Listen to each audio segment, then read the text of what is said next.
The 6.5 is live here at CES 2024. We are in the Intel Automotive suite here. Dan, this show has been rocking. I mean, whether it's AI PCs, automotive in AI, and as you say, AI. Well, I just have said that if you want to be one of these really great prognosticators for 24, you can say what trends will be big in tech. And then you could come up with like this great list and 1 AI, 2 AI, 3 AI. But the truth is AI is kind of horizontal, right? Sure. So it's kind of overlaying things. So it's things like wearables with AI, automotive with AI, PCs with AI. And then when you start to say that, it starts to sound a little less silly and a little bit more practical, which is what's going on here at the first big event of 2024, which is CES. Good to be here. Exactly. And automotive, as we've seen, and the 6.5 has been coming to CES the past 3 years. I think this is my 20th maybe, but 6.5 has been here for 3. You laugh there. I like to do age jokes. Okay, no, that's okay. We're good. You've done a few of those on, and everybody laughed and thought it was funny. I think it's funny too. But anyways, automotive has become a huge hit here so far at the show. And quite frankly, for the last 10 years, automotive has been a huge part of CES. One company, as you could probably see in the back, is Intel, has been in automotive for literally decades. And they're bringing out a new strategy, a new offering, and it's getting everybody is talking about this right now. And with that, I'd like to introduce Jack from Intel. Great to see you. Thank you, Pat. Great to see you as well. First time on 6.5. We appreciate you coming on the show. Happy to be here. Yeah. Thrilled. Yeah. Yeah, Jack, it's good to have you here. Really interesting week. So you have come out with a bang, a new automotive strategy coming from Intel. And of course, a lot of people have watched. Intel still is the largest shareholder in Mobileye, but when that decision to spin off Mobileye was made, there were some thoughts is, what's Intel's future in automotive? Will the company stay committed to it? Of course, you are here to tell us what's going on with that, because it doesn't only look like the company is staying committed, it looks like it's kind of reintroducing itself in a really significant way into the automotive space with some pretty big plans. Talk a little bit about what's being announced this week and the company's plans in automotive overall. Yeah, absolutely right. And our ambitions in automotive are even larger than when we were the sole owner of Mobileye. You know, going through that process was some soul searching. You know, when we spun them out, it was an opportunity for us to sit back and think about, you know, what challenges is the industry facing, you know, beyond just ADAS, and how can Intel help? And with Pat Gelsinger's new IDM 2.0 strategy built around flexible leadership products based on open platforms, supported by a globally balanced, resilient supply chain, these 3 pillars of our new corporate strategy matched exactly what the automotive industry needs. And so we saw a fantastic match for our strengths, our expertise, our experience, for an opportunity to reboot what is Intel Automotive and how can we help the industry solve some of its biggest challenges. So Jack, I've heard you talk about bringing the AI PC to automotive. I think that's a really good analogy. And I think we've also been talking about, probably since the advent of Tesla, which was the software-defined vehicle out there. Let's talk now, though, which is 2024 and beyond. What are the needs of the modern automakers related to silicon that you've identified? And by the way, you know, you and I talked, I don't know, 9 months ago, 6 months ago about this in Florida. There's a lot of conversations. Hey, our customers want us to make an aggressive entry, or not re-entry, into this market. So what are they telling you? What are their needs? That's a great question. And what they're telling us is, frankly, they just weren't satisfied with a lot of the options that were out there. There's some nice high-end solutions that don't scale low, some nice low-end solutions that don't scale high. And so what we saw was an opportunity to bring performance, scalability, top to bottom to an entire vehicle lineup, and do what we call software-defined done right.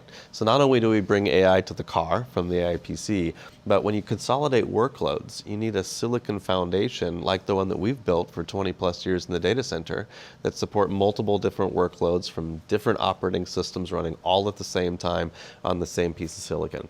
But the trick is you can't do that just at the high end. To truly be scalable top to bottom, an automaker needs a single solution that can scale from their lowest segment vehicle all the way to the premium segment. And that's why this week, why we announced that not only are we going to be the first supplier to deliver a chiplet-based product to the automotive industry, we're also going to be the first supplier to allow our customers to put their own chiplet inside of our roadmap product. And so with a disaggregated chiplet-based approach, they can get that top to bottom scalability and dial up or down the capabilities they need in their product, and the feedback we've gotten from that has been phenomenal. So performance sounds like it's a big focus, and you're working towards having performance from low to high, which of course, we've seen a lot of kind of building block approaches. Yeah. And then there's been black box approaches. It sounds like you're going a little bit more the building block where you can help these OEMs to really reinvent themselves. I mean, that's what's going on right now, these companies. And you've seen some of them have tried to do it themselves, Yeah. and they're kind of coming back, and it sounds like maybe some of those companies are coming back to you saying, we need a partner in this thing. And so having performance is important, but power management is also very important because, part of the whole electrification, part of the whole moving to ADAS is it's about safety, it's about performance, it's also about sustainability. And so Intel always focuses on sustainability and power when they talk about their data center solutions, when they talk about their PC solutions. Well, this is the PC on wheels. Yep. It sounds like a little bit of what I've heard is that this is also a big part of your story. Talk a little bit about the power management story here and how Intel plans to use what it's done in other parts of the business to lead its automotive strategy around power management. Yeah. I mean, the industry is basically headed towards a sustainability brick wall. If you chart out availability of supply, even to build the amount of batteries we're going to need for these electric vehicles, there's just a huge gap today, and it just gets even bigger. And so we can, sit around and hope for a breakthrough in battery technology, or we can start to focus on the efficiency side of the equation, which is what we did 20 plus years ago when we introduced mobile PC computers. I worked on those early in my career, and these were desktop PC boards put on its side with the battery attached. The battery life was terrible. It was 20 pounds, in weight. And we realized that when you have a platform that's designed to run at full power all the time because it's designed to plug into the wall, it's not the most energy efficient solution.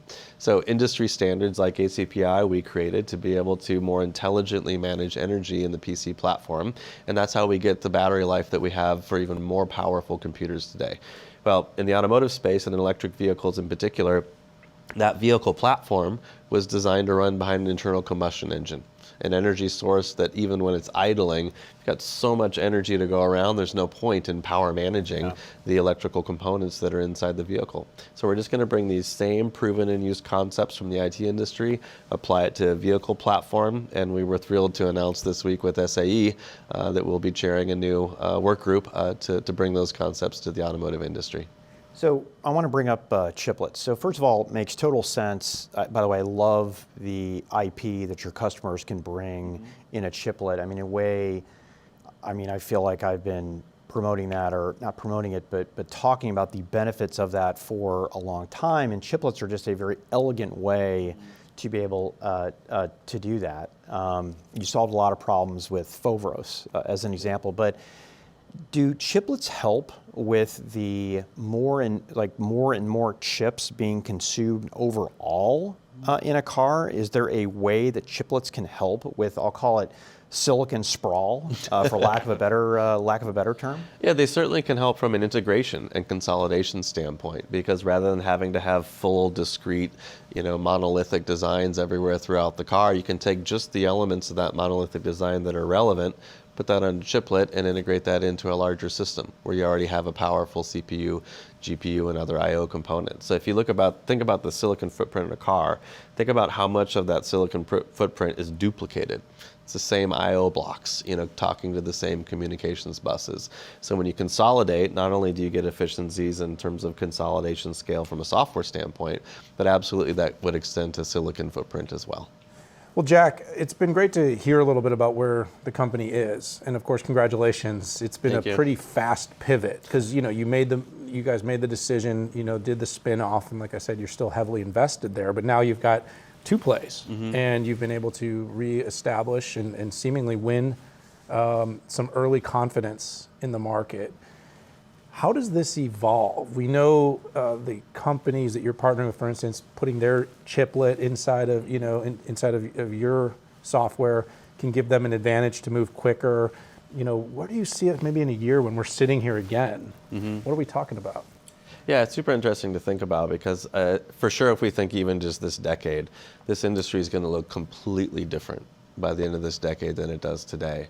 And so we start thinking about a year or two from now. I think the thing that stands out to me is I think a year from now, we're going to be talking about how the automotive industry is moving to an IT-like design life cycle, where instead of taking 4 to 5 years to design a vehicle, you're going to have automakers doing it in 12, 18 months and getting on that leading node consumer silicon cadence, which I think will not only bring great benefits for consumers, but is going to completely transform the industry and the opportunities, for a company like Intel.